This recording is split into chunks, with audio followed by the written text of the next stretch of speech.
ಓಂ ಶ್ರೀ ಮಾತ್ರೇ ನಮಃ. ನಮಸ್ಕಾರ ಸ್ನೇಹಿತರೆ, ಆಲ್ರೌಂಡ್ ಕ್ಲಾಕ್ ಕನ್ನಡ ಚಾನಲ್ಗೆ ಸ್ವಾಗತ ಸುಸ್ವಾಗತ. ಇವತ್ತಿನ ವಿಡಿಯೋದಲ್ಲಿ ಈ 10 ಲಕ್ಷ್ಮಿ ಮಂತ್ರಗಳಲ್ಲಿ ಒಂದು ಮಂತ್ರ ಪಠಿಸಿದರೂ ಧನ ಪ್ರಾಪ್ತಿ ಸಿಗುತ್ತದೆ. ಲಕ್ಷ್ಮೀ ಮಂತ್ರಗಳಿಗೆ ಅದ್ಭುತ ಶಕ್ತಿ ಇರುತ್ತದೆ. ಅವುಗಳನ್ನು ಪಠಿಸುವುದರಿಂದ ಶೀಘ್ರದಲ್ಲೇ ತಾಯಿ ಲಕ್ಷ್ಮಿಯ ಆಶೀರ್ವಾದವನ್ನು ಪಡೆಯಬಹುದು.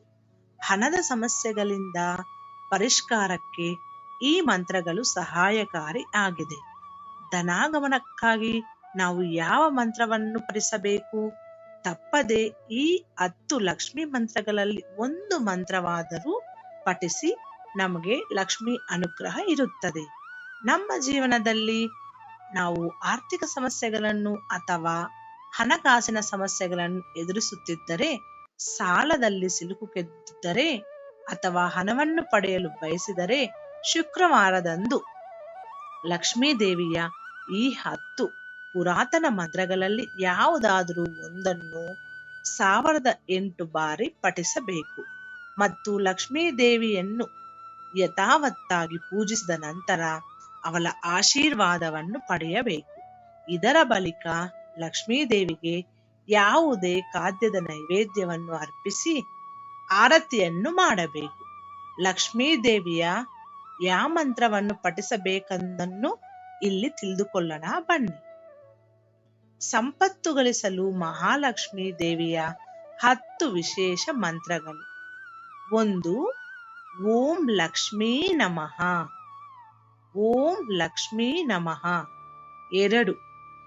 ಓಂ ಹ್ರೀಂ ಶ್ರೀಂ ಕ್ಲೀಂ ಮಹಾಲಕ್ಷ್ಮೈ ನಮಃ.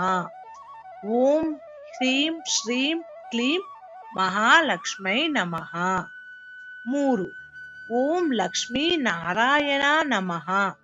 ಓಂ ಲಕ್ಷ್ಮೀ ನಾರಾಯಣ ನಮಃ. 4. ಓಂ ಲಕ್ಷ್ಮೀ ನಾರಾಯಣ ನಮೋ ನಮಃ. ಮತ್ತೊಂದು ಸರಿ, ಓಂ ಲಕ್ಷ್ಮೀ ನಾರಾಯಣ ನಮೋ ನಮಃ. 5. ಓಂ ನಮೋ ಭಾಗ್ಯಲಕ್ಷ್ಮೈ ಚ ವಿದ್ಮಹೇ ಅಷ್ಟಲಕ್ಷ್ಮೈ ಚ ಧೀಮಹಿ ತನ್ನೋ ಲಕ್ಷ್ಮಿ ಪ್ರಚೋದಯಾತ್. 6. ಓಂ ಶ್ರೀಂ ಹ್ರೀಂ ಶ್ರೀಂ ಕಮಲೇ ಕಮಲಾಯೇ ಪ್ರಸಿದ್ಧ ಪ್ರಸಿದ್ಧ ಶ್ರೀಂ ಹ್ರೀಂ ಶ್ರೀಂ ಮಹಾಲಕ್ಷ್ಮೈ ನಮಃ. 7. ಓಂ ಹ್ರೀಂ ಶ್ರೀಂ ಶ್ರೀ ಲಕ್ಷ್ಮೀ ವಾಸುದೇವಾಯ ನಮಃ.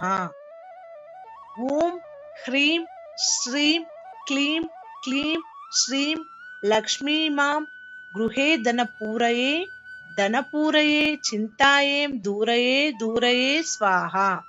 9. ಓಂ ಲಕ್ಷ್ಮೀ ನಮೋ ನಮಃ. 10. ಓಂ ಶ್ರೀಂ ಶ್ರೀಯೇ ನಮಃ. ಈ ಮಂತ್ರಗಳನ್ನು ಡಿಸ್ಕ್ರಿಪ್ಷನ್ ಅಲ್ಲಿ ಕೊಡ್ತೀನಿ, ನೋಡ್ಕೊಂಡು ಓದ್ಕೋಬಹುದು. ಮಹಾಲಕ್ಷ್ಮೀ ದೇವಿಯ ಈ ಅದ್ಭುತ ಮಂತ್ರಗಳಲ್ಲಿ ಯಾವುದೇ ಒಂದು ಮಂತ್ರವನ್ನು 1008 ಬಾರಿ ಅಥವಾ 108 ಬಾರಿ ಪಠಿಸಬಹುದು. ಈ ಮಂತ್ರವನ್ನು ನೀವು ಶ್ರದ್ಧಾಭಕ್ತಿಯಿಂದ ಪಠಿಸಬೇಕೆಂದು ಗಮನದಲ್ಲಿ ಇಟ್ಟುಕೊಳ್ಳಿ. ಶುದ್ಧತೆಯನ್ನು ಕಾಪಾಡಿಕೊಳ್ಳಿ. ಈ ವಿಡಿಯೋದಲ್ಲಿ ನಾನೇನಾದರೂ ತಪ್ಪು ಮಾತಾಡಿದರೆ ಕ್ಷಮಿಸಿ. ಹಾಗೆ ಈ ವಿಡಿಯೋ ನಂಬಿಕೆ ಮತ್ತು ಶಾಸ್ತ್ರವನ್ನು ಆಧರಿಸಿದ ಲೇಖನ. ಇದರಲ್ಲಿರುವ ಎಲ್ಲಾ ಅಂಶಗಳನ್ನು ನೀವು ನಿಮ್ಮ ಸ್ವಂತ ಆಲೋಚನೆ ವಿವೇಚನೆ ಬಳಸಿ ನಿರ್ಧಾರಗಳನ್ನು ತೆಗೆದುಕೊಳ್ಳಿ. ಇದು ಸ್ನೇಹಿತರೆ ಇವತ್ತಿನ ವಿಡಿಯೋ. ಮುಂದಿನ ವಿಡಿಯೋದಲ್ಲಿ ಸಿಗೋಣ. ಅಲ್ಲಿವರೆಗೂ ಧನ್ಯವಾದಗಳು.